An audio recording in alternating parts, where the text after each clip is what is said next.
Ever puzzled over how to compare Exposure by Wilfred Owen with another poem from the AQA Power and Conflict Anthology? Well, you're in the right place.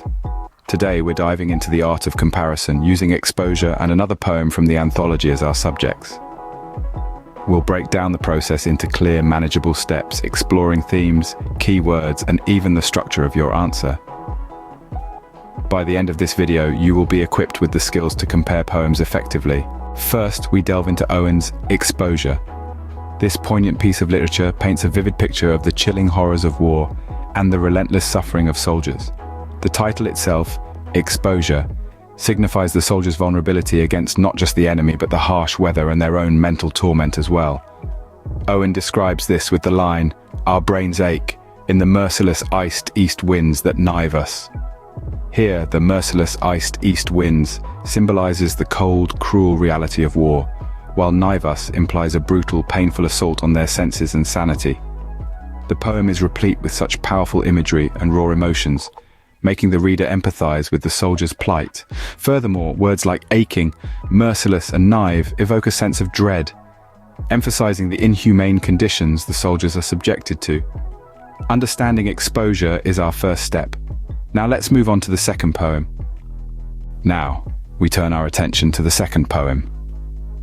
Let's dive into London by William Blake. This poem, like Owen's Exposure, deals with the theme of suffering, but in a different context, urban despair.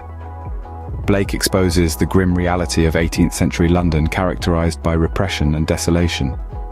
Consider the quote, "In every cry of every man, in every infant's cry of fear, in every voice, in every ban." Here, the repetition of every amplifies the universality of suffering. The word ban suggests a society that stifles freedom, mirroring the confinement of soldiers in Exposure.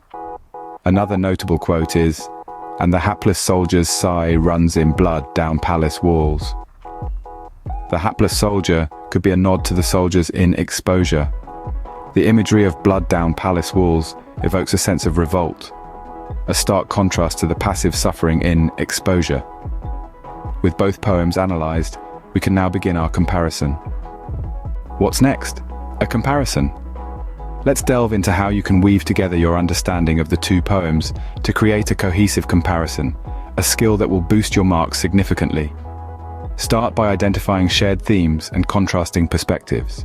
For example, both Exposure and The Charge of the Light Brigade grapple with the horrors of war, but from distinct vantage points. Once you've established the thematic connections, delve into the language.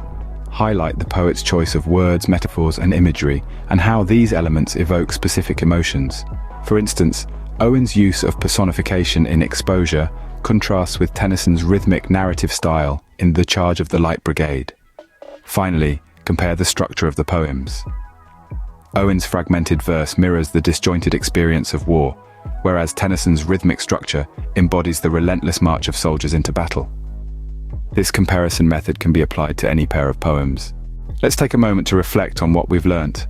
We've delved into the depths of Exposure by Wilfred Owen and another stirring poem from the AQA Power and Conflict Anthology. We've unearthed key themes, explored powerful words and their effects, and compared their unique perspectives on conflict. Remember, mastering these poems starts with individual understanding, then delves into detailed comparison. Remember, practice makes perfect.